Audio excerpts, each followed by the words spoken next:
Good afternoon. I'm Dara Bunjon. I'm the food enthusiast here at J More Living. I'm a food writer, food stylist, PR maven, and a frustrated baker.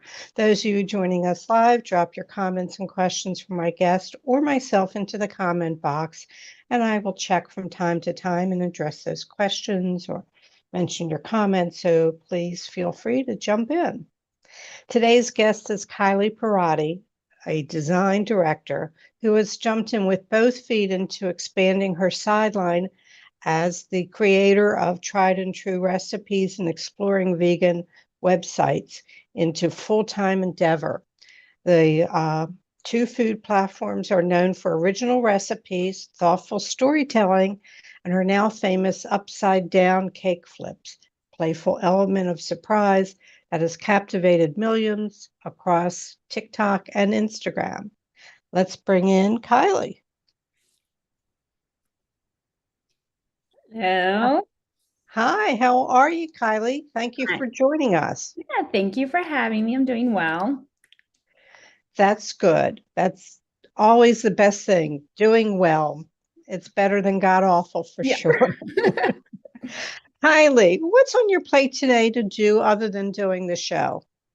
Well, I forgot you were going to ask me that, and I didn't think about that, what I'm doing today. I did just marinate some sun-dried tomato chicken, so I'm going to make that tonight. And then I have my Pilates class, and then I clean. Now that I do my blogs full time, I actually wake up every day and I vacuum and I Swiffer my house. So that's what is on my plate today. Well, it's nice to know you're human like the rest of us. We got to do this, we got to do that, blah, blah, blah. Maybe I should say, what's for dinner tonight? I'm making my baked sun-dried tomato chicken. I'm very excited about it. It's one of my most popular recipes actually, because it's very simple and just it's very easy to make. Triedandtruerecipe.com. It's not plural, folks. It's triedandtruerecipe.com. When did you start that blog? Uh Almost 10 years ago. I think I started it in 2016, but it kind of took me a while to get, it's one of those things where I was like, I think I'm going to do this. And I bought the domain. The plural one was not available. It was very expensive. Someone was parked on it. So couldn't buy the plural one. And I think I just sat on it for a while. And then I think, got most serious about it in 2017. Well, I'm just playing with the screen, everybody. That's why we're a little late. I want to see Kylie very large here, so sorry for the flip. Um, I always ask about the family table, and I think there's a real connection with you and your dad. And didn't he get you involved in cooking? And Yeah, he did. tell us a bit more. You're a young child. What did he do to get you involved in food? And was he in the food business? No, he wasn't in the food business, but I think it's really more, I think, our shared creative nature. He's a painter. He, studied in Spain, and we would just, I think food was just more of another way of kind of expressing creativity in some way. So I would say one of my earliest memories was helping making our chicken nuggets. So, he would teach me how to chop everything and use knives. And so we would make that, and we would make a bunch of dipping sauces. And it was always kind of a very like, it's a bonding kind of experience. We would just really, I think for us, we both just love to taste things. So it's like, oh, taste this thing that I made. And he'd say, oh, how does this taste? Does it need more salt? So it's very like a back and forth kind of thing. And I got really into cooking more when I got into like middle school and high school. And I know, my mom, she has her, things that she likes to make that are very like, her kind of cycle of like 5 or 6 weeks. She doesn't really, my dad does all the cooking now, but when I was in school, she would do more of the cooking. But as soon as I got into Oh, like high school, I would tell her like, don't cook tonight. Like before I'd go to school, like, don't cook tonight. I'm going to come back. And I would come back from school and I would find a recipe and I would make it. And she's like, say less. Like, I'm not cooking if I don't have to. when you were younger and you would make a recipe, was there a recipe that stuck out in your mind? You went, wow, this one I'm going to use forever and ever. Anything come to mind? I think we always, well, my mom's chicken tenders honestly are ones, and her fried pork chops. Those are ones that have stuck with me that I absolutely love. But I would say, yeah, I would say, oh, and her chicken corn soup, actually. That's one that she did teach me how to make. And that one, her chicken corn soup is really fantastic. So that's one I make regularly. So your degree is from the Art Institute in York, Pennsylvania, but you specialized in technology. Were you an artist? Did you take after your dad? Yeah, the degree is in graphic design. They just it was a strange school. They like went bankrupt. They're no longer around. So it's a strange school. But no, my degree was in graphic design. So I wanted to be an illustrator. My dad, like I said, my dad's a painter. He taught me how to, I painted with watercolors. He does oils. But I decided to be a little more practical about it and go into, because he never did it professionally. Like he, just he's an analyst, but he paints in his spare time. So I decided to be a little bit more practical and go more in the, graphic design is, maybe better than. But you've done well. From New York, Washington, Baltimore, you oversaw teams. And I think a lot of the companies that you work for, because, we talked about you went, I'm taking the risk. I'm going full time. I'm into my two platforms, a tried and true recipe and exploring vegan and recipe development and making a living at that. I don't know where I started off with the question. I digress. That's another senior moment. I was telling Griffin about a senior moment. I don't know if I want to talk about it here. You're asking about my companies. I somehow or another, I put a carton of eggs in a cabinet with pots and pans. I never saw it until it started to reek. And the egg container was from November 30th. Oh my God. So how's that for a senior moment? All right. So you're a multidisciplinary creative director. You've worked a lot with universities and you led many teams. This is not easy. And I read all the plaudits that you've received on LinkedIn, and it's people that you work with who were on the teams that you oversaw, and they said wonderful things about you. I don't know why, but they did. So we mentioned, the thing that's happened for you of late is TikTok, these upside down cakes, and the flip. Yeah. All right. Because you've been posting on Instagram forever, when did this start happening? Was it 2 years ago, 5 years ago? No. I think it just started happening. And I don't even know why. I think it was in July. I want to say it was in summer of last year. So it's very recent, actually. I bought a bunch of vintage old cookbooks and I got this one that had I don't know, some kind of just upside down cake in it. And I was like, I've never made upside down cake. So I'm gonna try. I don't even remember what my first one was that I did, but I just followed the recipe. Maybe it was a cherry one. I like cherry. So maybe it was cherry. And and then I don't really know how. I should have actually gone back and watched the very first one that I did because I don't remember the whole how it happened. I really don't remember.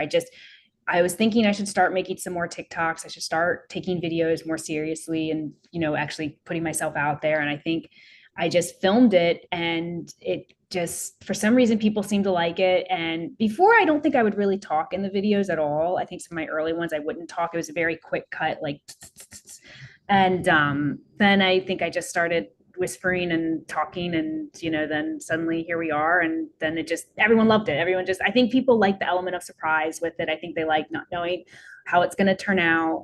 And I think I realized that because I did one cake where I was doing a sweet potato upside down cake and I held it up and I'm like, no one's going to guess what kind of cake this is, when I flip it, and that went super viral and everyone was trying to guess. And I just realized that people really like that, element of surprise, seeing it come out is just really fun. And I think the consistency, the same style of video every single time, I try to keep it very similar. And I think people they tell me they look forward to it and they really enjoy it. So well, you do it segmented and you've made yourself center in the videos. Yeah.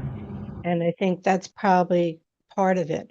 But I don't know why, if anybody, you have on Instagram, what, 110,000 followers there. I don't, what do you have on TikTok? Close to 16,000. So yeah, and then Facebook is like 24,000 or something. So it's a good amount of people. Yes. So I don't know why, but folks, if you go check out these videos, Kylie talks like this the whole time. It's like she makes it very personal. It's just you and me My little talking. secret. And yes, and when she flips, listen, folks, these are not perfect. I did a apple tartare, that sort of the same thing. Family, yeah. Yeah. And, but you address your errors as much as your successes you create. And I will say, recently you've done a Cherry Garcia upside down cake. Yeah. I love Cherry Garcia. Mhm. All right, folks. She's now dealing with a tiramisu cake. And you're laughing because this is not having success. Because usually it's a flip and a flop, but this one had a flap, Yeah, right? it does have a flap. Tell them about what you're trying to do, and are you going to go for a third attempt? I am going to go for a third attempt. It does taste really good, but I'm doing the caramel base, and then I dunk my lady fingers in a cocoa espresso mixture. I think I'm not soaking them enough. I think they're still too dry, and then I line the bottom of the cake tin with my lady fingers. Then I use some of the soaking liquid before I put the lady fingers in. I put that in the cake batter, so the cake batter kind of has that cocoa espresso flavor. Pour that on top, and then I bake it. But I think the lady fingers are still too dry and they keep sucking out all the moisture. And then I think they kind of expand and then cause like this strange flap on top of the cake. It's very unnerving to look at. I don't like the way it looks, but I think they're just kind of expanding and sucking everything out. So I think I'm gonna try. Someone suggested, this was my intuition too, is maybe like doubling the amount of caramel and making it very saucy on the bottom, and then potentially soaking the lady fingers to where they're almost like gonna fall apart. But I like to see the cookie in the middle, so I still want to see those white rings of the cookie, but I think maybe just soaking them a little bit longer. Or my other idea was madeleines, the little, because they're also kind of like a sponge cake, but they're softer. And I thought the shell would look cute, but then that seemed like too cakey on cake. So I don't. That's kind of where I'm at. Well, and I'm sure you're probably there. Let me throw in, since I'm not online giving, because people, you get 800, 1,200 responses on these things. And you ask, is there a food scientist out there?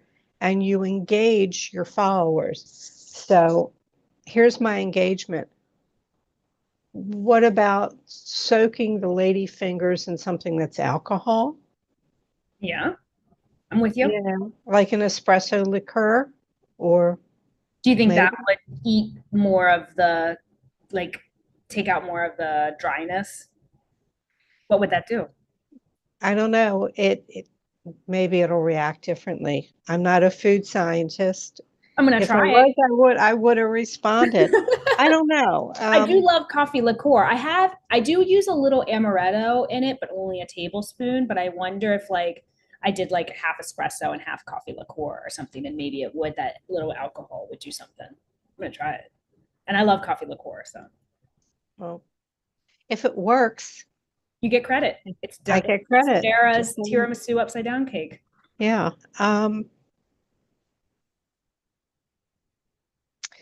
Where do you get your ideas for the cakes?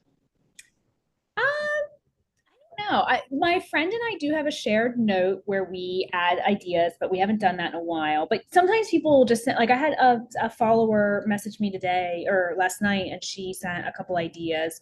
I think she suggested maybe a horchata upside down cake, but I don't know what I would do with that yet. But my friend gives me ideas. We thought about an Elvis upside down cake with banana and peanut butter, and then doing candied maple bacon on, like, crumbling that on top. That So sounds great. There are so many things. That's what I love about upside down cakes because the cake they're pretty forgiving. Like honestly, even if they don't really turn out like the tiramisu cake is dry, it still tastes good. Like we're still gonna eat it. It's fine. Like it's not the best cake in the world, but they're very forgiving. Even if you mess them up, you can still eat it. It's not like well, no, I did make one that was inedible. That one I couldn't eat, but for the most part, you can eat them and they're fine. Mm. So I just like it because you can get so creative with the fruit, the cake batter. You can do toppings. You can just and they're just easy. I just because I'm not much of a baker. I'm kind of self-taught. I actually considered baking to be like my the weakest thing. I never did baking recipes because I'm not good at it. But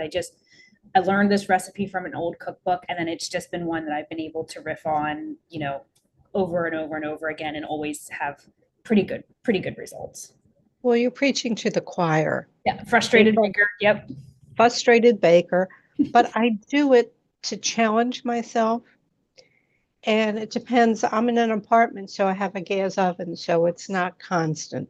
Yeah. And my latest thing has been a Basque mango cheesecake. I've made three of them, and they each came out slightly different. And I can't seem to get the Basque top supposed to be really dark. Yeah. If I get it really dark, then the cheesecake is dried out. So, but that's my frustration, everybody. But everybody loved it, and people asked for the recipe. Yes. All right, so many recipes. You're on Pinterest too, aren't you? Mhm. Pinterest? Yep. Okay. I'm not on TikTok. Let everybody know that if you go to triedandtruerecipe.com or exploringvegan.com, there are links to everything, to the Instagrams, and they're there, and they're so cute. And I can see people engaging with you on that. Um, where do you see, because you've made a big jump, Hmm. you had that corporate paycheck. Yeah.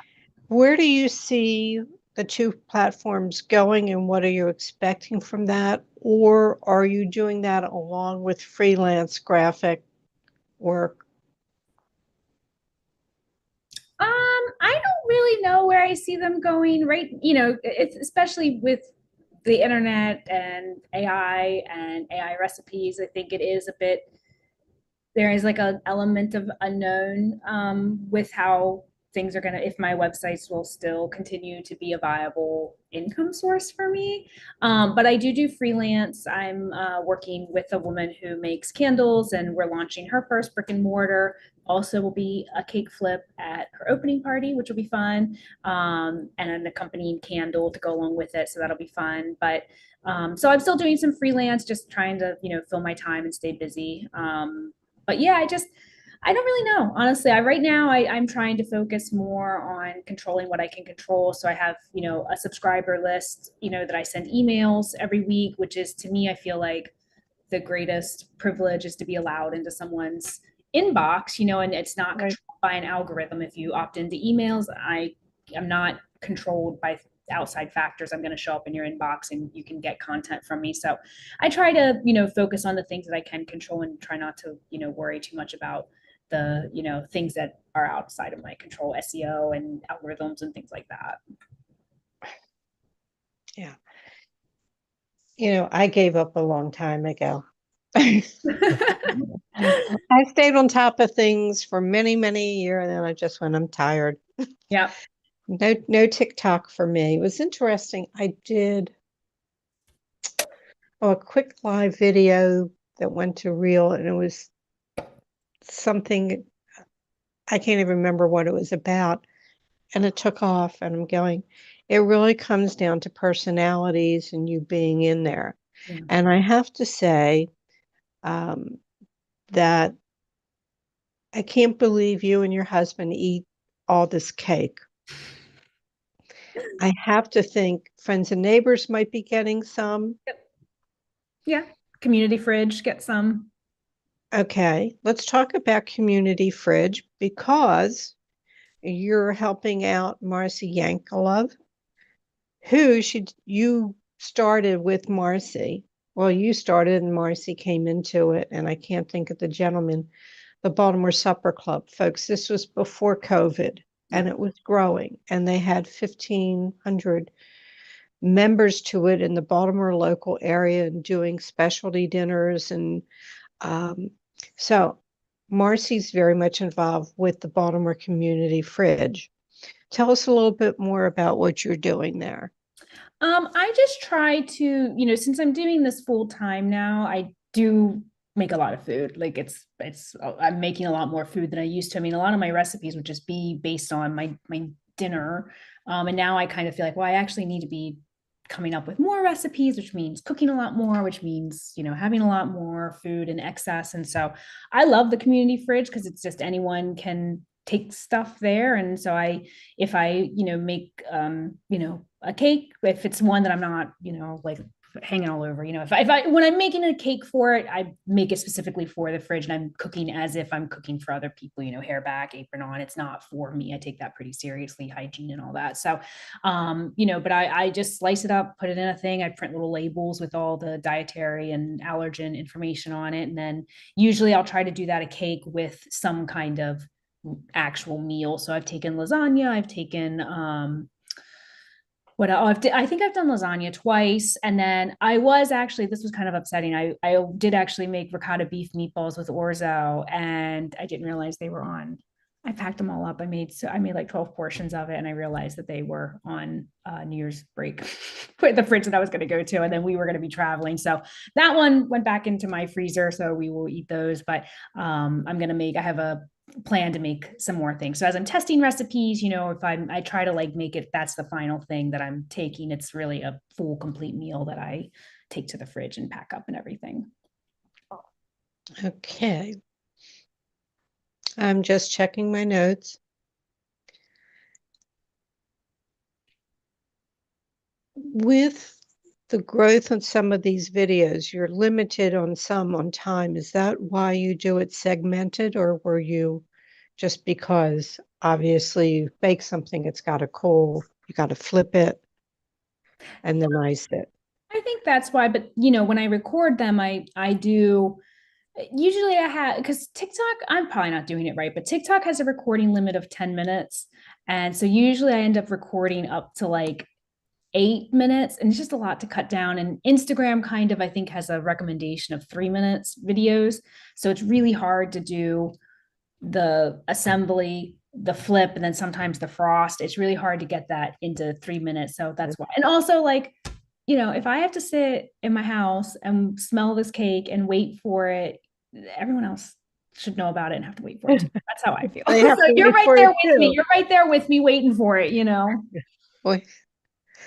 And I need to say that we met when you were doing the Baltimore Supper Club back in 2020, that you decided to take off weight and exercising. I've watched the whole Oh, progression. thing over the years, and kudos to you. I've sort of done the reverse. Oh, you look great. That's why you only see me from here up. Oh, stop. But we have fun, and that's my passion is food. I wish it was exercising. I'd probably be better off, but food is what I'm all about.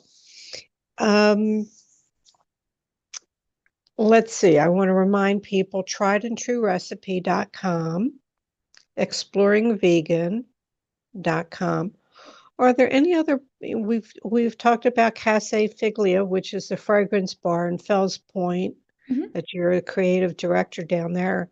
And this is sort of news to anybody in Baltimore because I don't think it's been publicized as yet. Not yet, yeah. Is there anything special you want to talk about Cafe Figlia? Yeah, I mean, I'm very excited. Danielle has been, I started with Danielle probably in 20, maybe I'm trying to think. I think it was 2020. I can't remember exactly when I started, but she launched this candle brand. She was a caregiver for her father. And so she started this thing. It literally translates to daughter's house. This was kind of a thing she created to give herself something to do as she became a full-time caregiver. And the fragrance bar will be called Amicasa. So she has Casaphilia, which is the candles, and then the fragrance bar will be amikasa, which is a combination of amica and casa, and mica being friend in Italian and casa house. So it's kind of this evolution between being the daughter's house to being more in the community with the friends that she's kind of built along the way. And so that I'm so thrilled and honored to be able to help her with this. And I think she's just she's an amazing woman, and just so excited to see her expand from such a great and authentic place of caregiving, and then be able to expand this into this beautiful location in Fells Point, right on the water, and in this amazing wellness collective. So I'm really excited for her for that. And so will definitely be a new kind of a new journey, and me being able to help support that. And obviously, like I said, we'll be doing a launch party. They were going to do a cake, and it won't say what flavor it is, but there will be a candle to go along with the cake. And so she just has a lot of great ideas, and so I'm super excited for her. I'm curious, have you done any savory cake flips? Because I can't travel back that far. There's I too did try many. a cornbread. I did try a cornbread, two versions of it. It did cornbread with tomatoes, which I know other people have done it. It's not totally innovative or anything, but I did try my version of it, and it was not good. It was okay.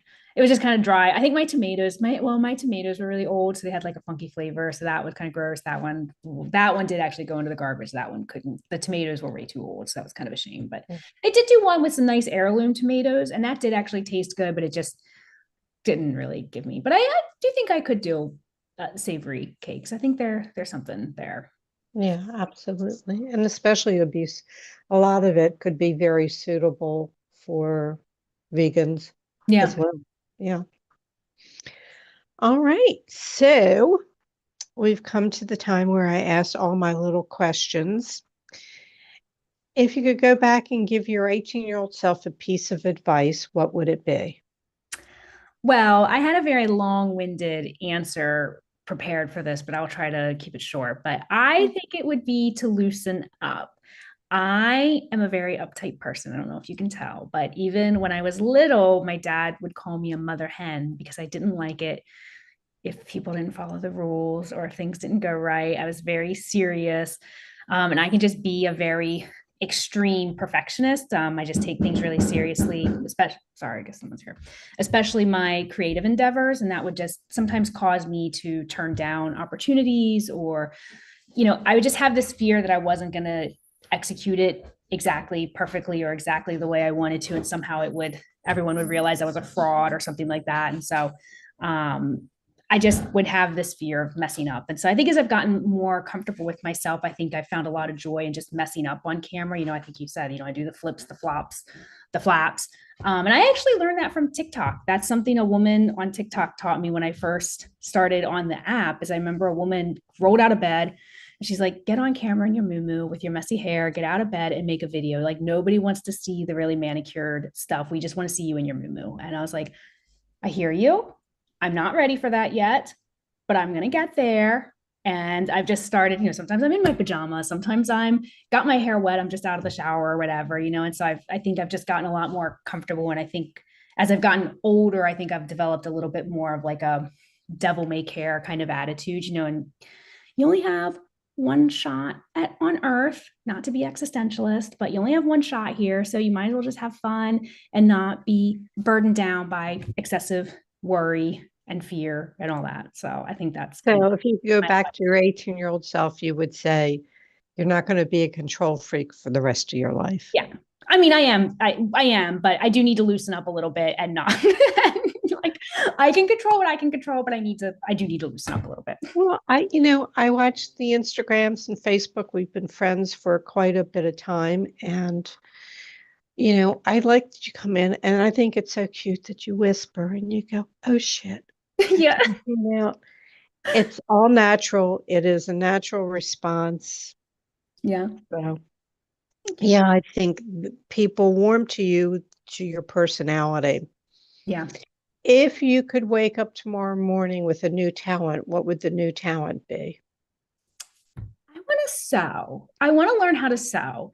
And if I ever get blessed with a house that's bigger than like 600 square feet, I think I would have a sewing room. I can be a little picky, speaking about being a control freak. I could be picky about my clothes. And sometimes I just wish I could make my own. Like I remember we watched old movies and I just see some outfits. I'm like, that boat neck is gorgeous. And it's like got a V. And I try to look it up and I can't find anything about it. I'm like, I just want to make it myself because it looks so chic and I want that. And you can't find boat necks in particular. I feel like do not look the way I want them to. I want a big boat neck, not these little, I don't want a tiny little boat neck. I want to make myself something with a gigantic boat neck and I can't find them. So, or maybe I'm looking in the wrong places. I don't know, but I would absolutely love to be able to sew and make my own clothes. Find antique patterns somewhere. That's what I need to do, but I need a sewing machine and I also have to learn how to sew and have a sewing room and have a house that's not tiny. So 600 square feet. On the technically, it doesn't include the basement, which is where my kitchen is, which is unnerving. But yeah, I think on the deed it's 630 square feet. It's a little bit bigger, but not by much. Well, I could see, you can see in the kitchen that there are washing machines. And it's the only spot for them. Okay. I'm not going to ask you the ultimate culinary fail because they're all on your Instagram and TikTok. So no need to ask that unless there's one that stands out that you want to talk about. Yeah, it's just this tiramisu one is the bane of my existence right now. That's what I thought. Okay. What are two musts that have to be in your refrigerator? Aside from butter for the baking, dashi granules and tomato paste. Those are two things I always have. So not actually even really dessert related, just my savory stuff. That's what I love. I love dashi and I love tomato paste. Where do you use your dashi granules other than making dashi?